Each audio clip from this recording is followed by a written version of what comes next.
Hello aspirants, welcome to Oasis Edujan. तो आज हम हमारी newspaper analysis for 1 July 2025 with this important newspaper topics करेंगे। तो सबसे पहले हैप्पी जुलाई आप सबको। न्यू मंथ है, न्यू आपकी अगर टारगेट्स कंप्लीट नहीं हुई जून की, कोई बात नहीं। नया मंथ है, नया मौका है, नया एनर्जी के साथ फिर से स्टार्ट करो। হয়নে নহয়? যদি আপোনাৰ জুন মান্থৰ ভালকে পঢ়া হোৱা নাই, কিবা ৰৈ গ'ল, টাৰ্গেটছ কমপ্লিট হোৱা নাই, মন বেয়া কৰিব নালাগে। লাইফে আমাৰ অপৰচুনিটি দিয়ে, আমাক ডেইলি দিয়ে। ডেইলি মৰ্ণিং, নিউ মৰ্ণিং আমি পাওঁ। এতিয়া daily not daily, date is the new month July. তো আজিৰ পৰা আকৌ ষ্টাৰ্ট কৰক। যোনখিনি আপোনাৰ জুনত কমপ্লিট হোৱা নাই বা যেনেকুৱা আপুনি বিচাৰিছিলে সেইটো আপুনি কৰিব পৰা নাই, তেতিয়াহ'লে জুলাইৰ পৰা আকৌ ষ্টাৰ্ট কৰক। Have a new start. তো ठीक है।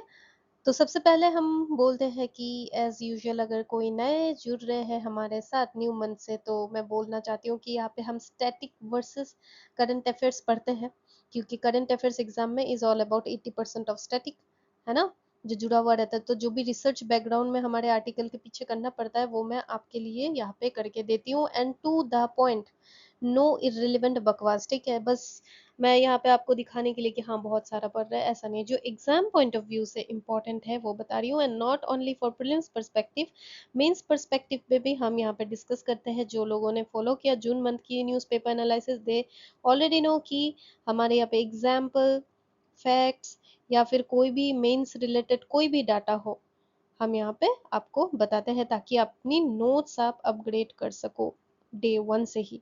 ऐसा नहीं कि प्रीलिम्स क्लियर होने के बाद फिर मोटी मैगजीन उठा के आप बैठ जाओ कि पढ़ने के लिए। ठीक है।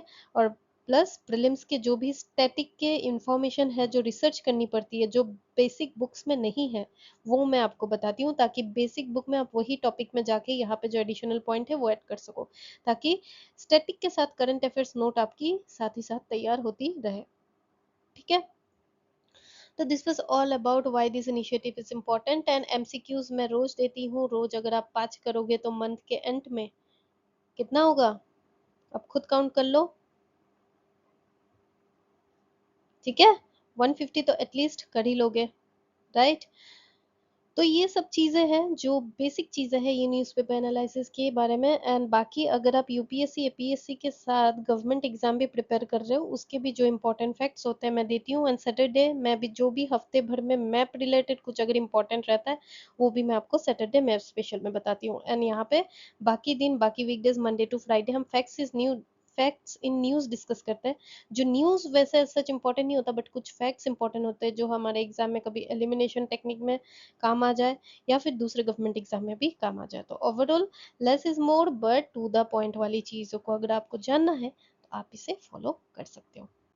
तो चलिए स्टार्ट करते हैं। आज का हमारा पहला टॉपिक है, गवर्नमेंट ऑफ इंडिया ने हाई लेवल पैनल फॉर्म किया है। किस चीज़ के लिए? ताकि कंप्रिहेंसिव सॉल्यूशंस ला पाए। किस चीज़ के लिए? स्कूल ड्रॉप आउट्स के लिए। बहुत सारे जो स्टूडेंट्स होते हैं स्कूल छोड़ देते हैं, ठीक है, वो स्कूल में जाते ही नहीं। फिर तो वो क्यों हो रहा है, क्या नहीं, क्या कर सकते हैं, specially marginalised community and aspirational districts जो भी प्रोग्राम है गवर्नमेंट का, वहाँ पे ऐसा क्यों हो रहा है। तो वो कम्प्रिहेंसिव सोल्यूशन लाने के लिए एक हाई लेवल पैनल उन्होंने कंस्टिट्यूट किया, जो ये सारी चीज़ें सर्वे करके सोल्यूशन इम्प्लीमेंट कर पाए। ठीक है। तो पहली बार ड्रॉप आउट क्या होता है? It refers to percentage of student who discontinue schooling before completing relevant level, primary और secondary. Relevant level of education, अगर जितनी भी बेसिक पढ़नी चाहिए उससे पहले ही अगर वो डिसकंटिन्यू कर देते हैं, उसे हम ड्रॉप आउट रेट कहते हैं। ये क्यों जानना है? क्योंकि कभी कभी ना जियोग्राफी में ऐसे कुछ टर्म्स रहते हैं, ठीक है, तो ये सारे टर्म्स पूछे जाते हैं या फिर मैच द फॉलोइंग में आ जाता है। तो आपको थोड़ा सा ये सारे ना चीजें मैच द फॉलोइंग में आता है, तो थोड़ा आपको होना चाहिए कि क्या आइडिया है। ओके। एंड देन समग्र ये कुछ स्कीम्स है, ठीक है, गवर्नमेंट के द्वारा इनिशिएटिव्स है, जो आप मेंस के नोट्स में लिख कर रख सकते हो अंडर GS2 एडुकेशन वाला टॉपिक, राइट। तो ये आप लिख के रखना, ताकि एग्जाम में जो भी एजुकेशन रिलेटेड आए, हम लिखते हैं ना वाई, व्हाट, हाउ के फॉर्मेट में जो मेंस आंसर लिखते हैं, वहाँ पे स्टेप्स टेकन में आप लिख सकते हो यहाँ कि क्या क्या अब तक गवर्नमेंट ने किया है। तो इसलिए चाहे डायग्राम बना के ही सिंपल सा लिख सकते हो, तो ये नोट डाउन करके रखो। ठीक है। तो समग्र शिक्षा अभियान वो किस लिए किया था गवर्नमेंट ने? For the holistic school education, mid day meal scheme नाम से ही पता चल रहा है, to improve nutrition and enrolment, ताकि बहुत गरीब होते हैं जो स्कूल की फीस नहीं दे पाते, वो तो स्कूल आएंगे लेकिन वो खाना भी नहीं खा पाते, तो खाना खाने के लिए एटलीस्ट स्कूल आ जाए ताकि एनरोलमेंट बढ़े एंड न्यूट्रिशन तो मिलेगा, क्योंकि बेसिक आप खाना खा रहे हो, घर पे रह के खाना नहीं खा रहे हो, यहाँ पे आ रहे हो तो एक टाइम की खाना तो आपको मिल रही है ना। तो उसी तरीके से, क्योंकि देखो आपको मुझे खाना मिल रहा है, लेकिन बहुत लोग आज भी ऐसा है जिनको एक ही टाइम का खाना मिलता है, ठीक है, 2 टाइम का खाना वो अफोर्ड ही नहीं कर सकते, 3 टाइम का तो छोड़ ही दो, ठीक है। तो उसी तरीके से तो right to education act RTE 2009 वो क्या करता है कि guarantees free and compulsory education to children age group 6 to 14। ये एज ग्रुप याद रखना, एग्जाम में 6 to 12 आ जाएगा तो गलत हो जाएगा, ये सारी चीजें थोड़ा याद होनी चाहिए आपको। एंड रीजंस क्या होता है ड्रॉप आउट का, वही जो मैंने कहा, फाइनेंशियल कंस्ट्रेंट, पैसे नहीं होते, काम उन्हें चाहिए होता है। मान लो एक घर पे 3 बच्चे हैं, तो वो 3 बच्चे को स्कूल से ज्यादा उनके घर पे अगर पैसे नहीं है, कुछ काम पे लगा देंगे ना, ताकि कुछ तो पैसा आए। तो वही फाइनेंशियल रीजन है। शादी हो जाती है, अर्ली मैरिज, स्पेशली गर्ल्स की करवा देते हैं शादी, कि हाँ मतलब कितने दिन वो दूसरे के घर भेज देते हैं कि हाँ हमें पढ़ाना लिखाना है नहीं, खर्चा बच गया, एक बच्चे को भेज दिया, इसी रीजन से वो शादी भी करवा देता है ना। फिर चाइल्ड लेबर करवाते हैं, वही पैसों के नानत में स्कूल नहीं भेज के बच्चे को काम पे लगा देते कि कुछ तो पैसा आ जाए। फिर in accessibility of school in remote areas, अब तक स्कूल के इंफ्रास्ट्रक्चर में भी कहीं कहीं कमी है, तो वही इसलिए हाई लेवल पैनल सजेस्ट कर सके कि क्या कंप्रिहेंशन सोल्यूशन हम ला सकते हैं, है ना। और लैक ऑफ इंटरेस्ट और परसीव्ड इररिलेवेंस ऑफ एजुकेशन, बहुत लोगों में आज भी यही थॉट प्रोसेस है कि एजुकेशन का कोई महत्व है नहीं, क्योंकि पैसे आप कहीं से भी कमा सकते हो। लेकिन एजुकेशन से पैसे तो आप कमाओगे, लेकिन वो विथ रेस्पेक्ट कमा सकते हो, है ना। आप आज अगर पढ़े लिखे हो तो आप भी कमाओगे, एक लेबर भी कमा रहा है, लेकिन सोसाइटी में रेस्पेक्ट किसकी ज्यादा होगी, आपकी। लेबर भी तो मेहनत कर रहा है ना, उन्हें भी रेस्पेक्ट करनी चाहिए। लेकिन बहुत लोग तो करते नहीं है, क्यों। आप अगर आज टीचर बनोगे, कलेक्टर बनोगे, डॉक्टर बनोगे, जो भी बनो, ठीक है, आपकी इज्जत होगी क्योंकि आपके बैकग्राउंड में एडुकेशन है। तो वो रिलेवेंस लोगों को पता नहीं चलता, लोगों को होता है पुअर है, पैसा कमाना होता है, तो वो एडुकेशन को उतना वैल्यू नहीं करते, तो वो भी हमें अवेयरनेस देनी चाहिए। इसलिए कहीं भी जाओ, आपके आसपास भी लेबर अगर है, उनके बच्चों को आप बोला करो कि गवर्नमेंट के थ्रू ऐसे फ्री एंड कंपलसरी एजुकेशन भी दिया जाता है, एटलीस्ट बेसिक एजुकेशन आप अपने बच्चे को दो, वो आपका भी दायित्व है। You are studying not for clearing an exam, you are studying for your overall personality growth, जो काम आएगा सोसाइटी में। ठीक है, आप ऑफिसर बनो ना बनो, बट मेक श्योर आप ये एडुकेशन काम में आए, ठीक है। ये कुछ फैक्ट्स है कि इंडिया की adjusted net enrolment ratio secondary education में अप्रोक्स 60% 68% है। ये आप याद रहे तो मेंस में फैक्ट लिख सकते हो, ठीक है। Uttar Pradesh, Bihar and Madhya Pradesh have some of the highest drop out rate. ये भी आप मेंस एग्जाम में ये सारे फैक्ट्स इंट्रो में लिख सकते हो, या फिर चैलेंजेस जो लिखोगे उसके बाद आप एग्जाम्पल में ये लिख सकते हो, ये डाटा, ठीक है, कि उत्तर प्रदेश, बिहार एंड मध्य प्रदेश में अब भी हाईएस्ट रेट है ड्रॉप आउट्स के। और नेशनल एजुकेशन पॉलिसी हमने पहले भी पढ़ लिया, लास्ट वीक में भी पढ़ लिया, मैं रिपीट नहीं करूंगी, आपका टाइम वेस्ट नहीं करूंगी, ठीक है। जो अचीव एम करता है to achieve 100% gross enrolment ratio in school education by 2030, 2025 नहीं 2030, याद रखना ये चीज। तो जो चीजें ना हम पढ़ चुके होते हैं लास्ट आपके जो भी हमारे न्यूज़पेपर एनालिसिस में, वो मैं यहाँ पे ना लाइक 90% ऑफ द टाइम तो रिपीट नहीं करती हूँ, 10% मैं रिपीट तभी करती हूँ जब कोई उससे रिलेटेड नया इंफॉर्मेशन या डाटा या फैक्ट आता है। अदरवाइज क्यों आपका टाइम वेस्ट करूँ, अब पहले के, चाहे तो आप नहीं भी सुन सकते हो तो स्क्रीनशॉट्स ले लिया करो ये पीपीटी का, ठीक है। इसलिए मैं एक ही पेज में सारा देती हूँ, न्यूज़, प्रीलिम्स मेंस फैक्ट और भी दूसरे गवर्नमेंट एग्जाम फैक्ट और प्लस एमसीक्यू, ठीक है। तो हमारा जो नेक्स्ट न्यूज़ है वो है कि न्यूयॉर्क में एक शो हुआ at the summer fancy food show 2025। वहां पे क्या हुआ कि, एक second, Indian Pavilion led by tea board of India celebrated 200 years of Assam T, वहां पे मनाया गया, ठीक है, कि इंडिया की टी हेरिटेज ये सबको प्रमोट किया गया, इंडिया की स्पेशलिटी चाय जो भी रहती है specially for Assam, global market में हमने उसे क्या किया, प्रमोट किया एक तरह से। फंक्शंस तो यही सारे होते ना। तब इससे ये तो हो गई आम जनता वाली न्यूज। अब एग्जाम पर्सपेक्टिव से हमें जानना है क्या कि फैंसी फूड शो ये है क्या? It's one of the North America, याद रखना, North America's largest speciality food exhibition. ठीक है, एंड यहाँ पे हमने क्या किया है, dedicated section of Assam tea showcasing 200 year old legacy. Organise किसने किया था? Tea board of India supported by Ministry of Commerce and Industry. ये चीज याद रखना क्योंकि आपको लगेगा एग्जाम में दे देगा organised by new work board, कुछ दे देगा नहीं, Tea board of India and supported by Ministry of Commerce and Industry के द्वारा ये प्रोग्राम में हमने शोकेस किया 200 ईयर ओल्ड लीगेसी। ठीक है, अब जान लेते हैं असम टी। ये पीवाईक्यू में पहले आ चुका है तो यू शुड नो, पहले भी हमने देखा है बट ये आज का थोड़ा नया फैक्ट है वो अब जान लो। ठीक है, ये ओरिजिनेट हुआ था 1823 when British officer Robert Bruce discovered tea plants in Assam. ठीक है, commercial production began under Assam Tea Company. कब से स्टार्ट हुई थी? 1837। ये दोनों डेट याद रखना कि ओरिजिनेट तो 1823 में हुआ था, कमर्शियलाइजेशन स्टार्ट हुआ था 1837। Okay, an Assam Orthodox tea received geographical indication tag in 2007. It signifies origin based quality. क्या सिर्फ असम के चाय पत्ती को ही जीआई टैग मिला? नहीं, दार्जिलिंग, नीलगिरी, कांगड़ा, असम ऑर्थोडॉक्स तो है ही, सिक्किम, मुन्नार, इन सब में भी जीआई टैग टी पाई जाती है।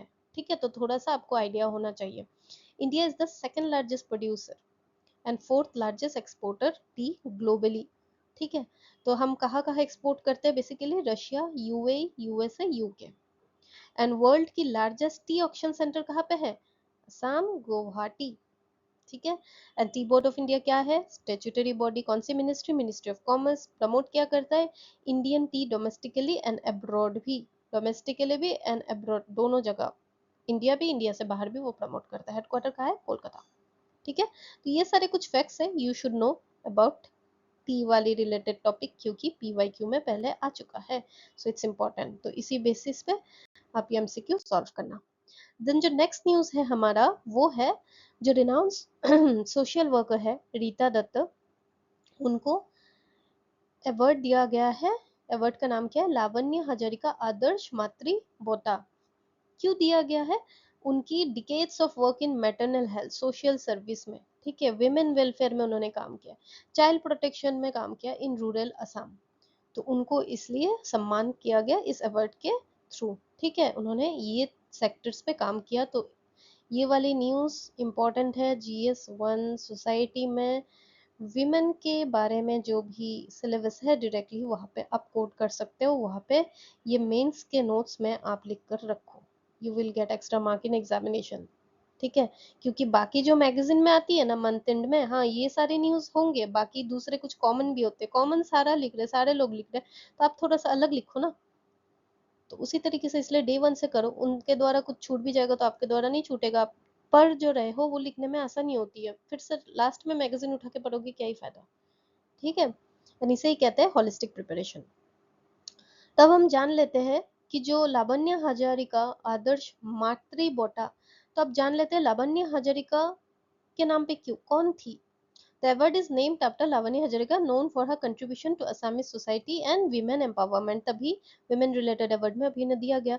तो वो थी कौन? Was the wife of Lakshminath Besbodia, who was a pioneer of modern Assamese literature. याद रहेगा? ठीक है, अब मातृबोटा भी यहाँ पे लिखा हुआ है, तो इसका meaning translate to idol mother award, symbolising values of care, service, moral strength जो एक माँ देती है हम सबको अपने लाइफ में। ठीक है, तो वही दर्शाता है मातृबोटा translate to idol mother award, क्योंकि सिंबलिकली पावरफुल होती है ना मदर्स। तो अवार्ड जो क्या होता है, मदर को डिपिक्ट करते हुए अवार्ड बहुत कम होते हैं, लेकिन जब भी दिया जाता है ना किसी को बहुत पावरफुल होता है, तो वही one of the powerful award goes to Rita Dutta this year, right. तो वही है कि the aim to highlight the importance of mother, की मदर का काम नेशन बिल्डर्स। अगर आप आज बहुत अच्छे जगह पे पहुंच जाते हो, अच्छा जॉब करते हो, बीइंग इंजीनियर, ठीक है, being doctor, being officer, contribution तो आपकी माँ की भी है ना। ट्यूशंस भी अगर आपने लगाया है, ठीक है, लेकिन माँ ने वो गाइड दिया ना, टाइम से आपको खाना खिलाई, वो आपकी प्रॉपर न्यूट्रिशन हो, मेंटली फिजिकली, किसने देखा? माँ ने देखा, पापा ने भी देखा बट माँ ने भी देखा, है ना, पढ़ाया है फर्स्ट आपको, तो आपको जो भी कुछ बनाया आपने खुद से तो पढ़ा, बट आपकी माँ के रोल को तो आप कभी डिनाई नहीं कर सकते। आप अगर काम कर रहे हो इंजीनियर बन के, रास्ता बना रहे हो, कुछ भी कर रहे हो, ठीक है, बड़े बड़े इलेक्ट्रिक प्रोजेक्ट्स भी आप ले रहे हो बीइंग इलेक्ट्रिकल इंजीनियर, लेकिन नेशन बिल्डर्स तो आप हो, लेकिन आपके माँ ने बनाया ना, तो इम्पोर्टेंस उनका भी है। ठीक है। तो organised by a socio cultural organisation committed to women cause and model education. तो ये अवार्ड ऑर्गेनाइज किया गया ऐसे सोशियो कल्चरल ऑर्गेनाइजेशन जहाँ पे model education and women causes को लेके कमिटेड होते हैं। ठीक है। और हमारे इंडिया में तो ग्रास रूट लेवल वुमेन अगर देखी जाती है, आंगनवाड़ी, आशा, सेल्फ हेल्प ग्रुप्स, ये सारे रोल प्ले करते हैं। हमने आए दिनों में न्यूज़ में भी देखा था, public health, child development, family welfare. तो ओवरऑल वुमेन वाले टॉपिक में आप ये मेंस में लिख सकते हो। प्रीलिम्स में क्वेश्चन आ सकता है, दिस लावण्य हजारिका मातृबोटा के बारे में, या रीता दत्त किसको मिला, मैच द फॉलोइंग में आ सकता है। तो आप ध्यान से पढ़ लेना, याद कर लेना। ठीक है। अब ये नेक्स्ट न्यूज़ हमारा आज था कि ये आरबीआई की जो फिनेंशियल स्टेबिलिटी रिपोर्ट है ना, उसमें कहा गया कि gross national performance asset GNP जो of the scheduled commercial banks of India have drop to 2.3%, the lowest in 20 years. तो ये हिस्टोरिक लो बोल सकते हो। ठीक है, 20 साल में पहली बार इतना घटा है। However under baseline stress scenario GNP में राइज, मतलब ये बाद में बढ़ भी सकता है, ऑब्वियसली कुछ चीज अगर घटेगी बढ़ भी सकती है, ये चलो एग्जाम के पॉइंट ऑफ व्यू से ठीक है।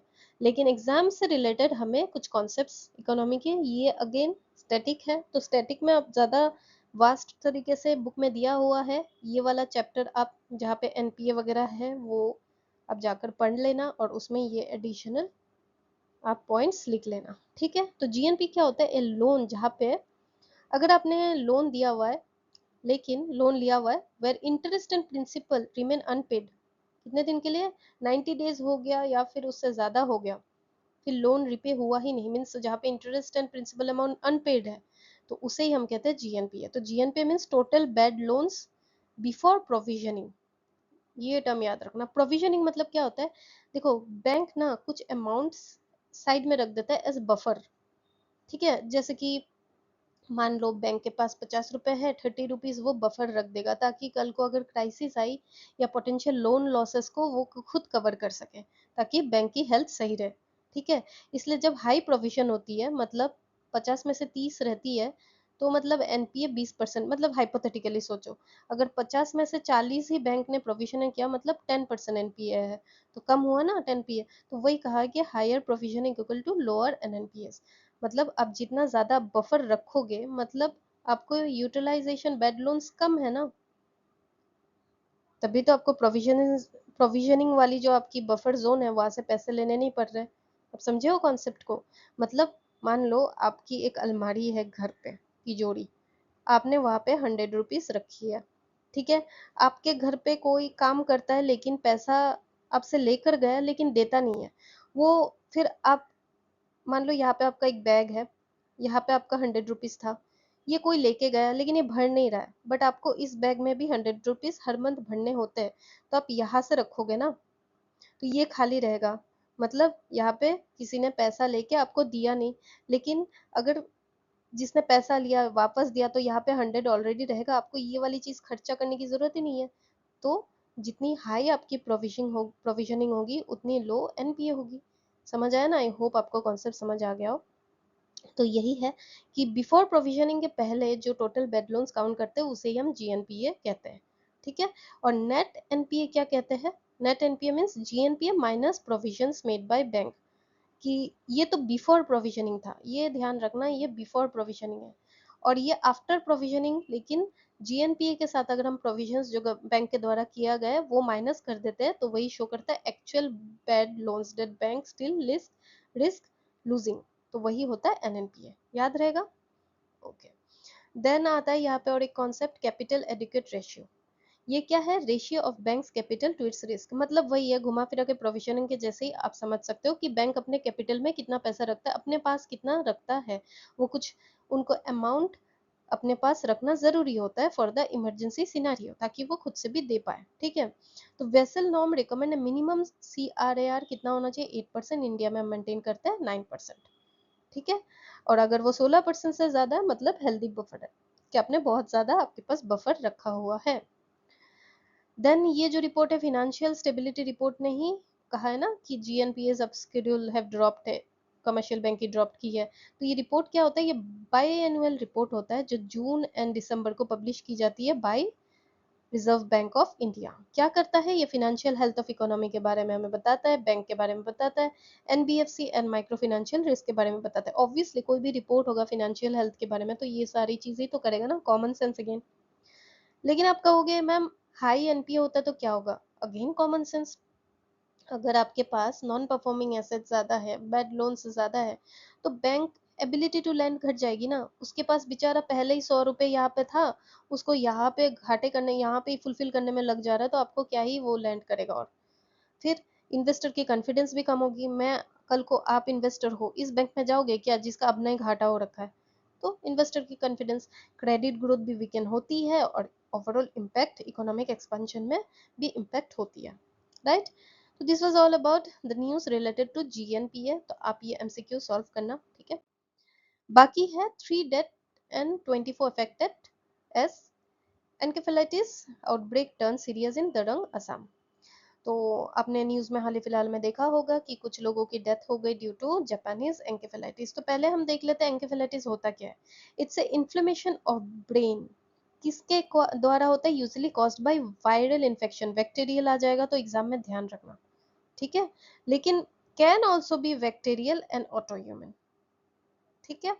तो ये मैंने इसलिए आपको दिया कि आप बोलोगे कि हाँ सिर्फ वायरल, तो इसलिए पूरा पढ़ा करो, ठीक है। इसलिए मैंने यहाँ पे ये लिख दिया अलग से, नहीं तो मैं लिख सकती थी ना caused by viral bacterial and auto human. लेकिन मैंने यहाँ पे गलत से इसलिए दिया क्योंकि मान लो एग्जाम में ऐसे क्वेश्चंस आते हैं। देखो ये सारे ट्रिक्स भी मैं आपके साथ ना शेयर करती हूँ इस न्यूज़पेपर एनालिसिस में, ओके। तो एग्जाम में ऐसा आ गया, it's caused by viral infection. आपने इतना पढ़ लिया, हाँ मैम ने वायरल इन्फेक्शन कहा था, सही मार्क कर दो।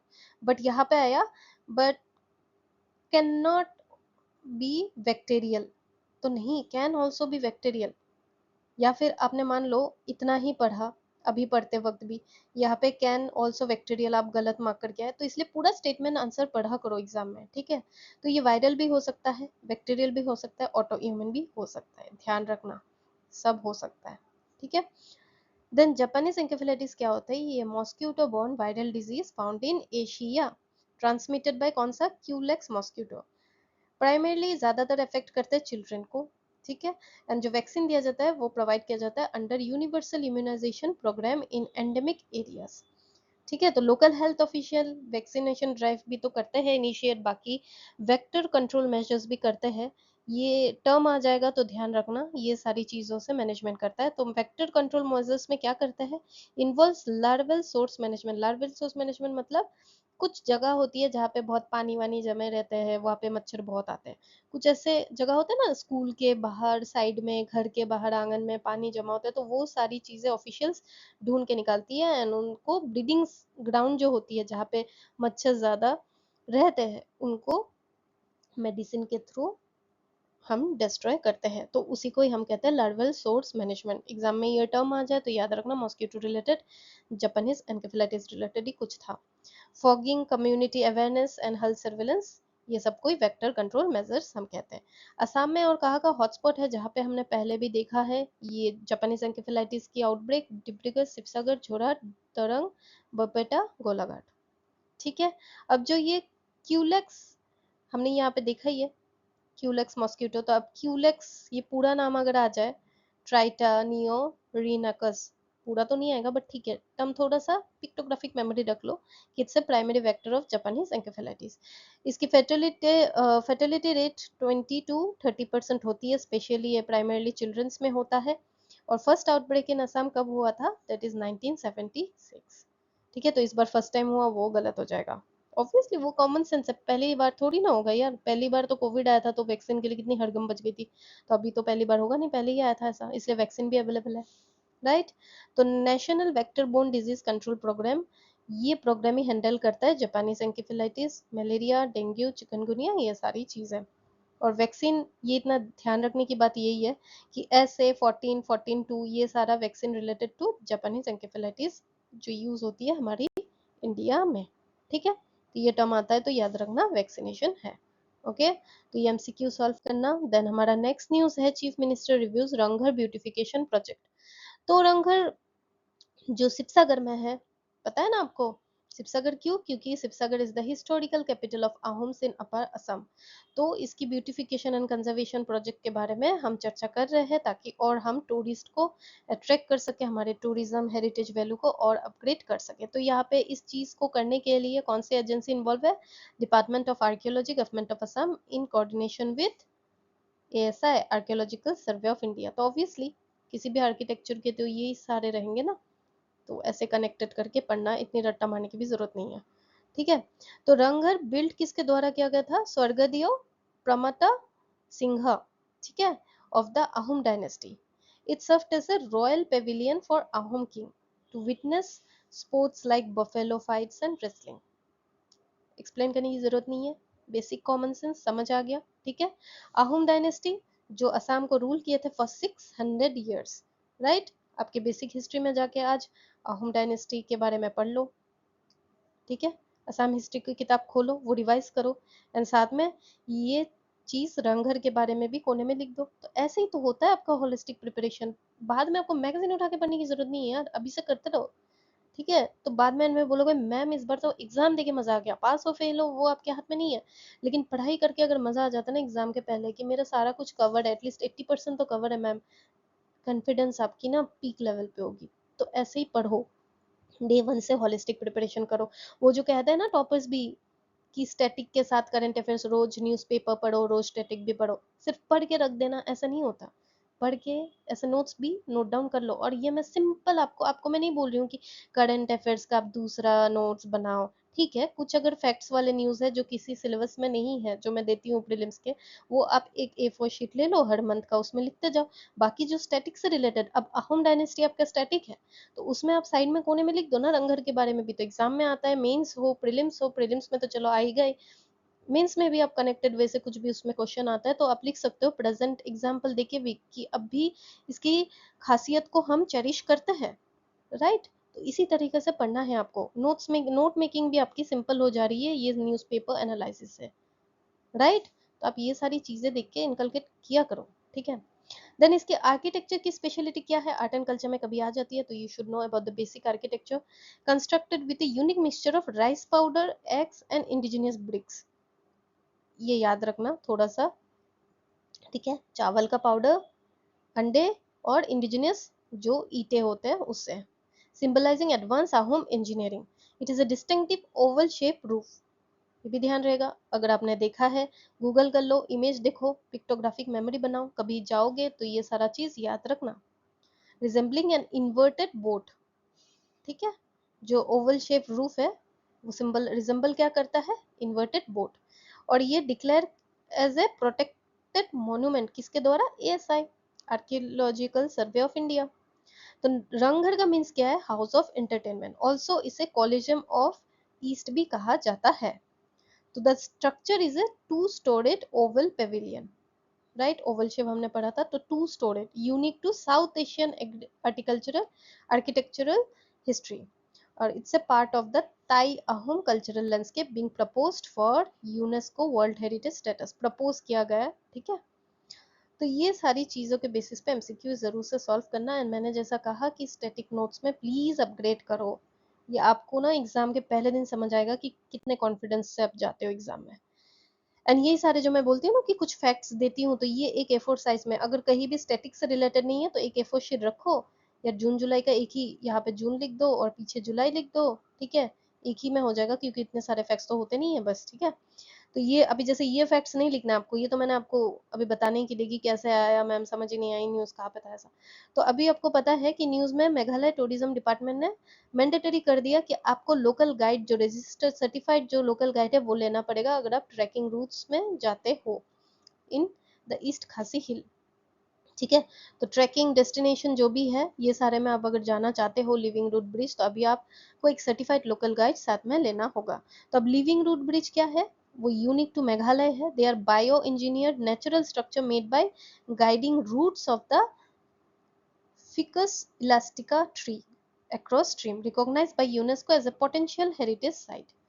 ठीक है, ये फैक्ट याद रखना, ये ट्री का नाम याद रखना, क्योंकि मेघालय न्यूज में है, आ सकता है मैच द फॉलोइंग या प्रीलिम्स में एकदम सीधा कि ये ट्री कौन सा काम है, तो लिविंग रूट के साथ ही ये कनेक्टेड है। ठीक है, आपने देखा होगा ना लिविंग रूट ब्रिजेस, गूगल कर लो कैसा होता है। फिर ये जो है कि ट्रैकिंग डेस्टिनेशंस, जो ये माउलिनोंग जो है ईस्ट खासी हिल्स में, it's known as the Asia's cleanest village. और लाइटलूम जो है it's a scenic cliff edge spot features in many Bollywood film and OTT series. तो ये जगह की स्पेशलिटी, कुछ फैक्ट्स है यू शुड नो। बाकी गवर्नमेंट एग्जाम या फिर इंटरव्यू में भी पूछ लेंगे, because if you are appearing for UPSC और APSC, no matter what, north east से हो तो नॉर्थ ईस्ट के बारे में तो पूछेंगे, और इंडिया से हो तो obviously north east act east policy you should know about everything. ठीक है, everything mean something of everything, ये जान लेना। ऑल्सो ए स्टेचू ऑफ रू बोंगलोंग टेरांग, जो लिटरेरी फिगर है कार्बी कम्युनिटी के, डिफू में इनकी एक स्टेचू अनवील्ड की गई है। तो वो है कौन? He is a pioneer of Karbi literature, जिन्होंने बहुत सारे वर्क किए इन द कार्बी लैंग्वेज, जो प्रमोट करते हैं इंडिजिनियस थॉट एंड हेरिटेज को। तो ये स्टेचू से क्या होता है, तो इंस्पायर करेगा ना, ऐसे कि यूथ भी जो है वो अपने रूट्स को एक्नॉलेज करें, tribal contribution in Assam cultural richness को चेरिश करें एंड फैलाए, और भी है ना, जो भी पहले करके हम उनसे देखकर सीखें। तो कार्बी ट्राइब इन न्यूज ऐसा आ गया, तो it's a major ethnic group in Assam primarily inhibiting Karbi Anglong autonomous district, Karbi language बोलते हैं, and part of Tibeto Burman family. ठीक है, Karbi Anglong is govern under 6 schedule, जो अपनी सेल्फ गवर्नेंस ट्राइबल कम्युनिटीज को इंश्योर करवाते हैं, and Karbi Anglong has its own ADC autonomous district council. ये हमने लास्ट क्लास में, लास्ट वीक में न्यूज़पेपर में पढ़ा है, तो मैं फिर से रिपीट करके टाइम वेस्ट नहीं करूंगी। ठीक है, और एक न्यूज़ है कि जोरहाट में सेलिब्रेट किया जाएगा 2 जुलाई को the birthday of Arup Kumar Dutta. Who is he? Is a award winning English language renowned journalist, novelist, author. ठीक है, और उनकी बहुत सारी कंट्रीब्यूशन है English language writing from the north east. तो he has written more than 20 books, both fiction and non fiction. थोड़े books के नाम याद रखो, मैच द फॉलोइंग में आ सकता है। Kaziranga trail, a classic children adventure novel, जो सिलेक्ट भी हुआ था out of one of the best 250 books for children by the international board on books for young people. और कौन सी बुक्स है उनके द्वारा? The Brahmaputra, the Ahoms, unicornis, the great Indian rhinoceros, चागडम, द टी स्टोरी। ठीक है, उनको पद्मश्री भी दिया गया 2018 for literature and education. Is also known as the father of English children's literature in India from the north east. His stories often blend Assamese culture with universal values। ठीक है, तो ये सारे कुछ फैक्ट्स हैं जो UPSC, APSC and other government exam में भी हेल्प होता है, एंड मेंस के लिए भी आप ये सारे, इससे आर्ट एंड कल्चर में कुछ भी न्यूज आता है तो आप प्रेजेंटली क्या हम करते हैं, गवर्नमेंट के द्वारा क्या सारे इनिशिएटिव लिए जाते हैं एक एक रीजन में, तो आप ये एग्जाम्पल भी कोट कर सकते हो। देखो, मैं आपको हर महीने कुछ ना कुछ फैक्ट 30 आ जाएंगे, लेकिन आपको ये जरूरी नहीं कि हर एग्जाम्पल आप एग्जाम में लिखो। आपको 30 में से जो 3 या 5 याद रहे वही लिखना। ठीक है, my goal is to give you all the resources in holistic way, ताकि आपकी प्रिपरेशन मेंस के साथ साथ प्रीलिम्स, प्रीलिम्स के साथ साथ मेंस की इंटरव्यू, सारा कुछ होता रहे। अब आपको जो याद रहे वो फैक्ट्स आप लिखना मेंस के लिए। ठीक है, प्रीलिम्स के लिए तो याद रखना ही है। अब ये क्वेश्चन है हमारा, क्वेश्चन नहीं सॉरी, एडिटोरियल था असम ट्रिब्यून में, कि आजकल जो वायलेंस होते हैं डॉक्टर्स के अगेंस्ट इंडिया में, वो बढ़ रही है दिन ब दिन। आपको पता भी होगा, आप सोशल मीडिया भी, अगर न्यूज़ भी नहीं देखते हो, सोशल मीडिया भी देखते हो, तो भी आपको पता ही होगा। तो ये सारे क्राइसिस के लिए क्या फैक्टर रिस्पॉन्सिबल है? अगर कुछ स्टेप्स हम ले सकते हैं तो क्या ले सकते हैं?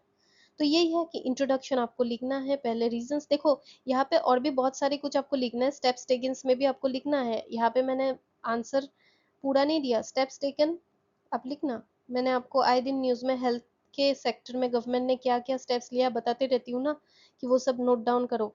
तो उसी के साथ साथ मेडिकल रिलेटेड कुछ भी आता है तो पॉइंट्स अगर आपको चाहिए यहाँ से उठा लो, इसलिए मैं आपको मेंस के आंसर फॉर्मेट में ही देती हूँ। ठीक है, एंड ये बेस्ड ऑन कि ऑथर क्या कहता है उस आर्टिकल में वही रहता है, इसमें मेरा कोई पर्सनल व्यू है नहीं। ठीक है, तो आर्टिकल कहता है कि वायलेंस अगेंस्ट डॉक्टर तो बहुत एक सीरियस प्रॉब्लम है, लॉ एंड ऑर्डर इशू तक बन जाती है, राइट। तो इतने जो इंस्टांसेस हो रही है स्पेशली गवर्नमेंट हॉस्पिटल, तो बहुत सारी वीकनेस को दर्शाता है हमारे हेल्थ केयर डिलीवरी में। तो वो क्या है कि रीजन ऐसे इंक्रीज क्यों हो रहा है violence against doctor? Unrealistic expectation and lack of awareness. देखो कभी कभी क्या होता है ना, फैमिलीज एंड पेशेंट्स को लगता है कि रिकवरी गारंटीड होगी, बट होती नहीं है किसी, मतलब अभी तो जानबूझ के डॉक्टर करेंगे नहीं, लेकिन वो एंगर और फिर ब्लेम गेम स्टार्ट होता है, फिर बहुत सारे यही सारे वायलेंस हो जाते हैं। तो अनरियलिस्टिक एक्सपेक्टेशन हमें रखनी नहीं चाहिए, अवेयर होनी चाहिए कि डॉक्टर की भी एक लिमिट होती है। Then poor health care infrastructure. कुछ हॉस्पिटल्स बहुत ही ओवरबर्डन हो जाती है, वेटिंग टाइम इतना ज़्यादा होता है, स्टाफ बहुत कम होते हैं, लैक ऑफ मेडिसिन, कि आप मेडिसिन लेने गए, मेडिसिन खत्म हो गया, फिर आपको दूसरी जगह जाना पड़ता है फार्मेसी, आप अगर नए जगह पे गए हो ट्रीटमेंट के लिए, फिर आपको पूछ कर सबसे फिर दूसरी फार्मेसी में घूमना पड़ता है। तो बहुत सारी फ्रस्ट्रेशंस भी क्रिएट करता है, ये भी एक चैलेंज है। कम्युनिकेशन गैप, एम्पैथी की कमी तो वैसे भी आजकल लोगों में है ना? पेशेंट काउंसलिंग सही से किया नहीं जाता, एक्सप्लेन नहीं करते कि ये डायग्नोसिस ट्रीटमेंट डॉक्टर क्या होता है, क्यों दे रहे हैं, तो लोगों को ट्रस्ट होगा कैसे एक्सप्लेनेशन नहीं दे तो? फिर परसिव नेग्लिजेंसी, कि कॉम्प्लिकेशंस या कुछ गलती कर देते ट्रीटमेंट के द्वारा, ऐसे आए दिन न्यूज पेपर में आता ही रहता है। तो ऐसे जो जेन्युइन सिस्टमेटिक इश्यूज या नेग्लिजेंसीज, तो वो तो पर्सनल, एक होता है ना कि मान लो कोई स्टाफ ने गलती की, या फिर कुछ मेंटेनेंस के चलते, इंफ्रास्ट्रक्चर के चलते कुछ गलती हो गई, या फिर किसी ट्रीटमेंट में कॉम्प्लिकेशंस आ गई, साइड इफेक्ट आ गई, वो भी कुछ लोग सोचते हैं कि ये पर्सनल फेलियर है एक डॉक्टर का, तो फिर डॉक्टर को ही अटैक करता है, राइट? फिर presence of few unethical practitioner, ऐसे भी है कि कुछ लोग तो अनएथिकल भी है ना, अगर समाज में पॉजिटिव है, निगेटिव का होना भी कांस्टेंट है, राइट? तो कुछ डॉक्टर्स होते हैं जो ओवर चार्ज करते हैं, अननेसेसरी टेस्ट दे देते हैं, बुखार हुआ सिर्फ नॉर्मल दवाई भी वो दे सकते हैं, लेकिन जानबूझ के भी वो बहुत सारी चीजें करते हैं, तो वो प्रोफेशन का इमेज कहीं ना कहीं खराब होता है दूसरे गलत लोगों की वजह से। मॉब मेंटेलिटी एंड लॉलेसनेस, तो देखो वही है ना कि आप मॉब के क्या होता है, उनके अंदर एंगर इश्यूज भी रहता है, तो किसी रिलेटिव का उनका कुछ हेल्थ इश्यूज हो गया, मर गए, या फिर कुछ कॉम्प्लिकेशंस हो गया, तो कभी कभी ना वो पॉलिटिकल एंड लोकल इन्फ्लुएंस के थ्रू डॉक्टर पे अटैक कर देते हैं। अवेयरनेस होती नहीं उनमें, डर होता नहीं है, क्योंकि फिर पॉलिटिकल बैकग्राउंड से आते हैं, तो ये सारी लॉ भी स्ट्रिक्ट हमें करनी पड़ेगी। Weak legal infrastructure, weak legal enforcement, वही लॉ सही से है नहीं, इसलिए मॉब आके मार के भी चला जाता है, तो फिर वो बच भी जाते हैं कहीं ना कहीं से। तो वो सारी लॉ स्ट्रेंथन करना चाहिए, जैसे Assam medical care service person and institution act हमारे यहाँ पे है। तो कई कबार पुअर इन्फोर्समेंट जो है, एक्ट तो है, लेकिन एनफोर्समेंट अगर सही नहीं होगा, डॉक्टर वनरेबल होंगे। तो इससे क्या होता है कि डॉक्टर को भी मेंटल ट्रॉमा एंड बर्नआउट हो जाता है ना? तो वो रूरल और इमरजेंसी केसेस को डील नहीं करेंगे, क्योंकि इमरजेंसी में अगर कुछ कॉम्प्लिकेशन आ गया वो ही मार खाएंगे।